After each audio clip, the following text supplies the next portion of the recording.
भारत की मूल सभ्यता और संस्कृति। प्रागैतिहासिक काल, प्री हिस्ट्री। भारत में मानव सभ्यता का उद्भव प्रामाणिक तौर पर पाषाण काल से मिलता है। वैसे उस सभ्यता का कोई लिखित प्रमाण नहीं है, फिर भी उस समय मानव होने का काफी प्रमाण वर्तमान समय में उपस्थित है, जिसे कोई भी अपनी आंखों से देखकर मानव होने का एहसास कर सकता है। लिखा हुआ कुछ नहीं मिलने की वजह से इसे प्रागैतिहासिक, प्रीहिस्टोरिक काल का इतिहास कहते हैं। पाषाण युग वह युग है जब मानव पत्थरों के सहारे अपना जीवन व्यतीत करता था, जैसे पत्थरों से बनी गुफा में रहना, पत्थरों के बने औजार से जानवरों का शिकार करना, पत्थरों को टकराकर घर्षण से आग पैदा करना। पाषाण काल को विस्तार से समझने के लिए इसे भी 3 श्रेणी में बांटकर समझते हैं और इस पाषाण सभ्यता के विकास क्रम को देखते हैं। 1. पुरा पाषाण काल। 2. मध्य पाषाण काल। 3. नव पाषाण काल। पहला पुरा पाषाण काल अर्थात पाषाण युग के पूर्व का काल प्रागैतिहासिक युग का वह समय था जब होमो सेपियंस, आधुनिक मानव, का उदय और उसका आरंभिक विकास हुआ। इस समय मानव ने जानवरों के शिकार हेतु नुकीले पत्थर को औजार के रूप में उपयोग करना सबसे पहले आरंभ किया। इस दौरान मानव बनने का क्रमिक विकास हो रहा था। इस काल के बाद से मध्यपाषाण युग का प्रारंभ हुआ। भारत में पुरापाषाण काल के अवशेष इलाहाबाद की बेलन घाटी, वर्तमान पाकिस्तान की सोहन घाटी, तमिलनाडु के कुन्नूर, कर्नाटक के हुंजी, ओडिशा के कुलियाना, राजस्थान के डीडवाना के श्रृंगी तालाब के निकट तथा मध्य प्रदेश की भीमबेटका और छत्तीसगढ़ के रायगढ़ जिले के सिंघनपुर में भी मिलते हैं। इन अवशेषों की संख्या मध्यपाषाण काल के प्राप्त अवशेषों से बहुत कम है। लिंदा इस काल को जलवायु परिवर्तन तथा उस समय के पत्थर के हथियारों तथा औजारों के प्रकार के आधार पर निम्न 3 भागों में विभाजित किया गया है। क. निम्न पुरापाषाण काल। ख. मध्य पुरापाषाण काल। ग. उत्तर या उच्च पुरापाषाण काल। क. निम्न पुरापाषाण इस समय मनुष्य पत्थरों से निर्मित औजार का प्रयोग करते थे, जैसे हस्तकुठार, खंडक, विदारणी। अधिकांश पुरापाषाण युग हिम युग से गुजरा है। निम्न पुरापाषाण स्थल भारतीय उपमहाद्वीप के लगभग सभी क्षेत्रों में प्राप्त होते हैं, जिनमें सोहन नदी की घाटी, सिंधु घाटी, बेलन घाटी और नर्मदा घाटी प्रमुख हैं।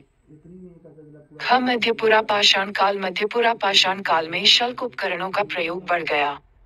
मुख्य औजार के रूप में पत्थर की पपड़ियों से बने विभिन्न प्रकार के फलक, वेधनी, छेदनी और खुरचनी मिलते हैं। पुरातत्व विभाग को वेधनियां और फलक जैसे हथियार भारी मात्रा में मिले हैं। पाषाण युग के औजार। पत्थर के औजार और नरकाल का चित्र।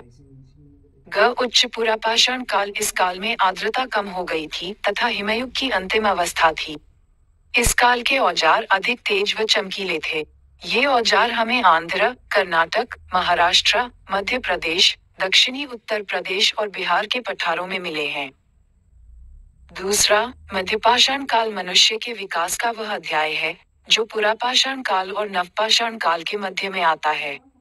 कुछ विद्वान इस काल को 40,000 वर्ष ईसा पूर्व से लेकर 10,000 वर्ष ईसा पूर्व तक मानते हैं। तीसरा, नवपाषाण काल मानव प्रौद्योगिकी के विकास की एक अवधि थी जिसकी शुरुआत मध्य पूर्व में 8-10,000 वर्ष ईसा पूर्व के आसपास हुई थी, जिसे पारंपरिक रूप से पाषाण युग का अंतिम हिस्सा माना जाता है। नवपाषाण काल में शैल चित्र का निर्माण होने लगा था, जो आज पहाड़ी क्षेत्रों की गुफाओं में काफी मिलता है। लेकिन आज के कुछ ज्यादा ही स्वार्थी भ्रमशील इतिहासकार हैं जो उस प्रकार के बने चित्रों को किसी मान्यता से जोड़कर परिभाषित करने का दिन रात प्रयास करते रहते हैं। इस प्रकार के प्रयासों को आप कितना उचित और कितना अनुचित कहेंगे वह स्वयं तय करें। मध्य प्रदेश की भीमबेटका और देवकोठार की पहाड़ी गुफा में मिलने वाले कुछ चित्रों को रख रहा हूँ। उसे देखकर आप लोग स्वयं अनुभव करें कि पाषाणकालीन युग में गुफा में रहने वाला मानव अगर कोई चित्रकारी करता था तो क्या वह आज के भ्रमशीलों के काल्पनिक कथा पात्र राम, सीता, कृष्ण और अर्जुन के सभ्यता वाला पात्र का सदस्य बन जाएगा। शैल चित्र। इस शैल चित्र पर भ्रमशीलों की मान्यता को एक कहानी के माध्यम से समझें। एक बहुत ही न्यायप्रिय प्रतापी राजा हुआ करते थे। उनके दरबार में जब किसी भी प्रकार का जटिल विवाद आता था तो उसे वे अपने अनुभव से चुटकी बजाकर सुलझा देते थे। एक समय की बात है कि राजा के दरबार में 4 व्यक्तियों ने एक गोलाकार पत्थर पर अपना अपना आधिपत्य जताते हुए राज दरबार में प्रवेश किया और दरबार में राजा से आग्रह किया कि महाराज हमारे विवाद को सुलझाएं। आखिर इस पत्थर पर किसका अधिकार होना चाहिए? राजा ने पहले उस पत्थर को बहुत ही गौर से देखा, लेकिन उस पर कहीं भी किसी लिपि में कुछ लिखा हुआ मिल नहीं रहा था, और न ही उस पत्थर का कोई खास स्वरूप ही बना था, जिससे फैसला करने में कोर्ट सहारा मिलता। राजा थोड़ा चिंतित हुआ, फिर भी इस समस्या को सुलझाने में तल्लीन था, क्योंकि राजा अपने न्यायप्रिय होने वाली उपाधि को खोना नहीं चाहता था। तभी राजा के दिमाग में एक बात कौंधी कि क्यों नहीं इन सबों के अंदर व्याप्त वैचारिक ज्ञान के लगाव क्षेत्र की जानकारी ली जाए। इस नाते राजा ने सभी का परिचय पूछा। चारों फरियादी ने बारी बारी से अपना परिचय बताने का क्रम शुरू किया, जिसमें पहले ने अपने आप को सुनार बताया, तो दूसरे ने अपने को सुतार, लकड़ी का मिस्त्री, तीसरे ने शिल्पकार और चौथे ने कथाकार के रूप में अपना परिचय दिया। अब राजा को सारा माजरा समझ में आने लगा कि यहाँ चारों व्यक्तियों को पत्थर के वारिस बनने का झगड़ा नहीं है, बल्कि चारों के अंदर अपनी अपनी वैचारिक आसक्ति की वजह से पत्थर के स्वरूप पर अपना अधिकार जमाने की लड़ाई है। इसी वजह से सुनार सोच रहा है कि यह पत्थर सोना की कसौटी है, सुतार सोच रहा है कि यह पत्थर मेरे औजार को धार देने वाला सिलबट्टा है, तो शिल्पकार सोच रहा होगा कि यह पत्थर जिस पदार्थ से बना है उससे मेरी मूर्ति का निर्माण बेहतर होगा, और कथाकार समझ रहा है कि यह पत्थर नहीं, बल्कि यह मेरे कथा वाले पात्र शालिग्राम महादेव जी हैं। राजा ने सारे माजरे को भांपते हुए दरबार में तुरंत एक हाथी और 4 अंधे व्यक्तियों को उपस्थित करने का आदेश दिया। राजा के आदेश अनुसार हाथी और 4 अंधे व्यक्तियों को दरबार में प्रस्तुत किया गया। अब राजा ने दरबार में पूर्व वाले पत्थर के विवाद को सुलझाने हेतु हाथी को दरबार में बीचों बीच बंधवा दिया। अब उन चारों अंधे व्यक्तियों से राजा पूछता है कि आप लोग बताओ कि दरबार के बीच में क्या रखा है। चारों अंधे व्यक्ति बारी बारी से बीच में बंधे हाथी के पास जाने की तैयारी करने लगते हैं, ताकि राजा को बता सके कि दरबार में क्या रखा है। पहले वाला अंधा व्यक्ति हाथी को स्पर्श करता है, लेकिन संयोग से उसे हाथी के अग पैर का स्पर्श होता है। वह पैर को भली प्रकार से टटोल कर आश्वस्त होता है और अंत में राजा को बताता है कि महाराज ये कोई पेड़ का तना लग रहा है। अब दूसरे अंधे ने भी उसी प्रकार हाथी का अंग स्पर्श किया, लेकिन संयोग से उसको हाथी का सूंड पकड़ में आ जाता है। वह भी सूंड का बहुत अच्छे से मुआयना करता है, फिर महाराज से कहता है कि यह तो सूंडनुमा कोई पाइप लगता है। तीसरे अंधे की बारी थी, वह भी हाथी के पास जाकर उसके अंगों को स्पर्श करता है, लेकिन इसके संयोग में हाथी की पूंछ आनी थी। उसने हाथी की पूंछ को पकड़ पकड़ कर खूब जांचा और उसके बाद महाराज से कहता है कि महाराज ये तो झाड़ूनुमा कोई वस्तु है। पत्थर वाले फरियादी भी इस घटना को गौर से देख सुन रहे थे। अब अंत में चौथे अंधे व्यक्ति को बताना था। वह बहुत ही असमंजस में था कि मेरे पहले 3 अंधे लोग गए और तीनों ने 3 प्रकार का उत्तर दिया, मेरा उत्तर क्या होगा? डरते डरते वह भी हाथी के पास गया और हाथी के अंगों को स्पर्श करने लगा, लेकिन संयोग से उसे हाथी का दांत पकड़ में आ गया। उसने हाथी के दांत को बहुत भली प्रकार से जांचने के बाद राजा को बताया कि महाराज ये तो बहुत ही चिकना सा कोई खूंटा लगता है। एक हाथी को टटोलकर 4 अंधे व्यक्तियों द्वारा 4 अलग अलग प्रकार के उत्तर बताए जाने पर दरबार में सभी लोग आश्चर्यचकित थे। तभी राजा ने कहा कि आप लोगों के सामने दरबार में ये जो 4 आंख के अंधे आए और आप लोगों के सामने साकार हाथी को स्पर्श करते हुए चारों ने जिस प्रकार से सच्चाई से अलग अलग होना सुनिश्चित किया है, उसी प्रकार आप लोग भी इन्हीं चारों व्यक्तियों के जैसा अपने विवेक रूपी ज्ञान के अंधे होने की वजह से एक पत्थर को अपनी अंधी अनुभूति द्वारा अलग अलग बता रहे हैं, जबकि यह सच्चाई से कोसों दूर है। वस्तुतः जिस प्रकार से वह हाथी था, उसी प्रकार से ये भी किसी नदी का एक पत्थर है। अब तो आप लोग इस कहानी द्वारा समझ गए होंगे कि यह शैल चित्र भी पाषाण काल के रहे किसी कलाकार की अनुभूति की परिकल्पना मात्र है। इसका आज की मान्यता से कोई लेना देना नहीं है। ऐसे तो पाषाण सभ्यता की खोज अंग्रेजी सरकार द्वारा की गई है। अंग्रेजों के आने से पहले भारत के तथाकथित भ्रमिक ज्ञानी मनीषियों में किसी को भी पाषाण काल जैसी कोई सभ्यता की जानकारी नहीं थी। उसके पूर्व तो तथाकथित भ्रमिक ज्ञानियों ने अपने ग्रंथों के माध्यम से करोड़ों वर्ष पूर्व की सभ्यता का नाम सतयुग और द्वापर रखा था, जिसमें काफी विकसित संस्कृति और उड़न खटोला से चलने वाले लोगों का वर्णन है। भ्रमिक ज्ञानियों, तुम्हारे पूर्वजों के पास तो आग्नेयास्त्र, मिसाइल, संहारक चक्र, विशाल गदा से लैस सभ्यता वाले लोगों का वर्णन है। फिर वैसी संस्कृति की जगह पर गुफा में रहने वाली पाषाण सभ्यता का मिलान कैसे कर रहे हो? पाषाण काल के समय तो तन को ढकने हेतु वस्त्र का आविष्कार भी नहीं हुआ था। फिर उस चित्रकारी से सतयुग और द्वापर के पात्रों की युगलबंदी करने वाले भ्रमशील ज्ञानीगणों आपके पूर्वज लोग कपड़ा कैसे पहनते थे? पाषाण काल के बाद एक संस्कृति और मिलती है। इस सभ्यता की जानकारी 1826 ईस्वी में अंग्रेज अधिकारी चार्ल्स मैसन द्वारा किसी कार्य करने के दौरान मिली थी। इसके बाद 1856 में कनिंघम ने इस सभ्यता के बारे में सर्वेक्षण किया। इस सभ्यता को लोग सिंधु घाटी सभ्यता के नाम से जानते हैं। सिंधु घाटी सभ्यता की विस्तार से खुदाई 1921 में शुरू हुई। सिंधु घाटी सभ्यता का क्षेत्र बहुत ही व्यापक था। सिंधु घाटी सभ्यता के अधीन अभी तक लगभग 1100 केंद्रों की पहचान करते हुए उत्खनन का कार्य हुआ है, जिसमें 1000 से ऊपर का केंद्र बिंदु वर्तमान भारत के क्षेत्रों में आता है। इस सभ्यता का पूरा क्षेत्रफल संसार में अभी तक मिली सभी सभ्यताओं से बड़ा है। इसका क्षेत्र पुराने पंजाब से लेकर बलूचिस्तान तक, फिर आज के पंजाब, हरियाणा, राजस्थान, गुजरात और उत्तर प्रदेश तक फैला हुआ था, जिसमें जम्मू कश्मीर का मांडा और पंजाब में रोपड़, बाड़ा, संगोल और हरियाणा का राखीगढ़ी, भीरदाना, बनावली, कुनाल, मिताथल और राजस्थान का कालीबंगा, तरकनवला और गुजरात का लोथल, सुरकोतदा, रंगपुर, रोजदी, मालवाड़, देशलपुर, धोलावीरा, प्रभास पाटन, भगतराव के साथ साथ उत्तर प्रदेश में आलमगीरपुर, बड़ा गांव, अम्बखेरी, हुलास से काफी विकसित और नगरीय सभ्यता का साक्ष्य मिला है। इन नगरीय साक्ष्यों में व्यवस्थित ढंग से साधारण मकानों का निर्माण देखने को मिलता है, लेकिन अधिकांश मकानों की बनावट कच्चे पक्के ईंटों की मिली है। गलियों का निर्माण भी पक्की ईंटों का मिलता है, यानी कि शहरों का निर्माण बिल्कुल ही कुशल कारीगर द्वारा योजनाबद्ध तरीके से किया गया होगा, जो काफी उन्नत सभ्यता संस्कृति की ओर इशारा करता है। आद्य इतिहास, प्रोटो हिस्ट्री।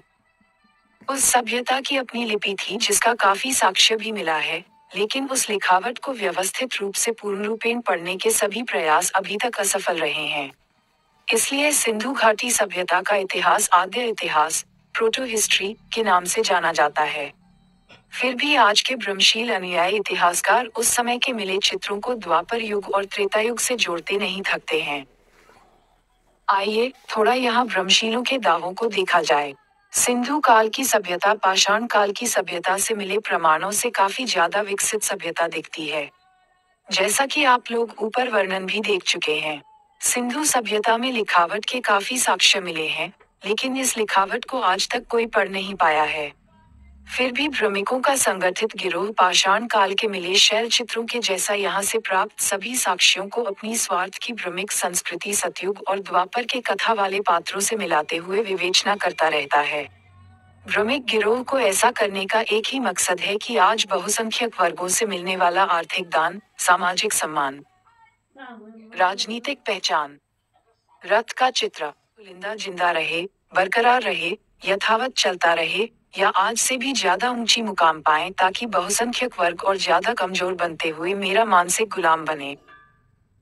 वैसे सिंधु सभ्यता शुद्ध रूप से बौद्ध सभ्यता थी, जिसमें मिले स्तूप और साधनारत पुरुष का विस्तार से सचित्र वर्णन में सम्यक प्रकाशन से प्रकाशित अपनी पुस्तक वैदिक युग का घालमेल मैं पहले भी कर चुका हूँ, उसको आप लोग वहां देख सकते हैं। उसके अलावा भी भ्रमिकों का कुछ और भ्रम उस समय के मिले कुछ प्रमाणों पर है, जिसमें आग जलने का, बैल का चित्र, किसी गाड़ी के चक्के का साक्ष्य मिला है, जिसकी सचित्र चर्चा मैं नीचे कर रहा हूँ। आप लोगों ने ऊपर में पाषाण काल के बने शैल चित्र पर दावेदारी देखी, उसी प्रकार यहाँ भी कुछ भ्रमिकों के अनुयायी अपनी काल्पनिक मान्यता की वजह से कुछ चित्रों पर यह कहते हैं कि यह हवन कुंड, महादेव जी का नंदी बैल और महाभारत के कृष्ण का रथ हो सकता है। हो सकना और होना में कितना अंतर है, इस बात की समझ आज तक भ्रमिक लेखक या उसके संगठित गिरोह को नहीं है। सबसे पहली बात कि भ्रमिकों का सतयुग या द्वापर युग जब उन्नत था, उस समय प्लास्टिक सर्जरी की तकनीक विकसित थी, रॉकेट विज्ञान की जानकारी थी, उड़न खटोला, जहाज का आविष्कार कर लिया था, विश्व गुरु था, फिर आज अपने वजूद को स्थापित या प्रमाणित करने हेतु तुम लोग इतने प्रकार के छल प्रपंच के आलंबन का सहारा क्यों ले रहे हो? सतयुग और द्वापर काल को इतना ज्ञानवान बताने वालों, तुम्हारे द्वारा लिखित कथा के पात्रों को लिखना नहीं आता था क्या? तुम लोग तो अपनी सभी पुस्तकों के माध्यम से सतयुग और द्वापर युग वाली कथा के पात्रों से ज्ञानमयी वर्षा करवाते रहते हो। फिर वह सारा ज्ञान आज कहाँ खो गया है? उस समय का कौन सा लिखित साक्ष्य तुम लोगों को मिला? श्रुति भी नहीं कह सकते हो, क्योंकि इस काल की जानकारी तो अंग्रेजी सरकार के समय हुई थी। फिर तुम लोग कैसे और किस आधार पर आज इतना प्रचारित कर रहे हो? तुम लोगों ने समाज में इतना भ्रम फैला दिया है कि आज हर चित्रों के साथ स्पष्टीकरण देना पड़ता है। अब इस अग्नि वाले चित्र को देखो, इस चित्र को गौर से देखो, ये घर के अंदर पूरे कमरे में अग्नि जलने का प्रमाण है। उस कमरे के आसपास कोई मंत्र तंत्र लिखा हुआ मिला है क्या? बगैर मंत्र का कहीं भी आग जला हुआ मिले, तो क्या उसे भ्रम बनाकर तंत्र मंत्र से जोड़ना उचित है? भ्रमिकों के वंशज तुम लोग आज ऐसा कभी पूरे कमरे में आग जलाकर कोई कर्मकांड करते हो? तुम लोग तो आज खुले में तंत्र मंत्र करते हो। अग्निकुंड। भ्रमिकों, तुम लोग तो हाथी का पैर पकड़कर पेड़ का तना बताने वाले लोग हो। तुम लोगों को क्या पता है कि पूरे कमरे में आग लगाकर क्या किया जाता है? तुम लोगों की बेचैनी देखकर लगता है कि कहीं मुर्दा जलने का प्रमाण या कोई खाना बनने का निशान या ईंट भट्ठे की जली हुई पहचान को भी किसी कर्मकांड स्थल से जोड़कर बता सकते हो। तुम लोगों की बेचैनी देखकर हंसी आती है कि भला कोई अपने पूरे घर में आग जलाकर कर्मकांड करेगा? आज भी गांवों में कुछ तकनीकी जानकार हैं, जो अपने घर के किसी कमरे, नंदी बैल में आग जलाते हैं। कभी समय मिले तो गांवों में चले जाना, वैसा नजारा देखने को मिल जाएगा। गांव में मिट्टी के बर्तन बनाने वाले कुंभकार पंडित होते हैं, जो अपने मिट्टी के बने कच्चे बर्तनों को पकाने हेतु भट्टी का उपयोग करते हैं, जो बिल्कुल सिंधु सभ्यता में मिली भट्टी जैसा होता है।